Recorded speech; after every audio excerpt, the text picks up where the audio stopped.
faux. Dès un verre d'alcool, on va diminuer sa vigilance, son temps de réaction, on va être un peu plus désinhibé et du coup prendre plus de risques. Alors certes, ça ne va pas se voir de l'extérieur, mais on peut aussi mettre en parallèle avec le binge drinking, qui est le phénomène de boire une grosse quantité une fois de temps en temps. Même si on pense qu'il n'y a pas de conséquences, en fait si, il y a des conséquences notamment sur la mémoire, la concentration, avec des effets cognitifs à plus long terme, puisque l'alcool est neurotoxique.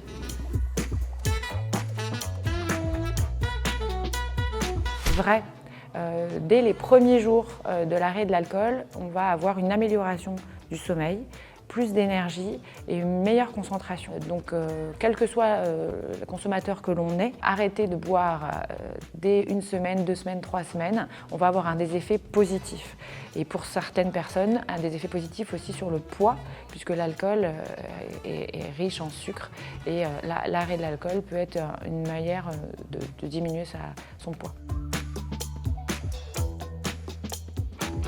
Alors faux. Aujourd'hui, on ne connaît pas la dose d'alcool qui n'est pas toxique pendant la grossesse pour le fœtus. Le risque est grave, le risque de retard mental, de malformation, certes pour des grosses quantités consommées, mais l'alcoolémie chez la mère est égale à l'alcoolémie chez le fœtus.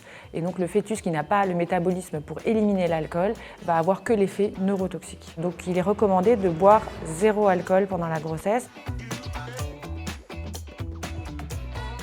Vrai, on n'a pas forcément les stigmates de l'alcool sur son visage. À partir du moment où on se pose la question d'une consommation trop fréquente ou trop importante, on peut demander de l'aide à son médecin traitant et poser des questions sur les conséquences. Il est parfois difficile de percevoir une difficulté par rapport à l'alcool du fait des relations sociales et de la société qui incite beaucoup à une normalisation de l'alcool. Il n'est pas obligé de boire à tous les repas, et c'est notamment important pour la santé.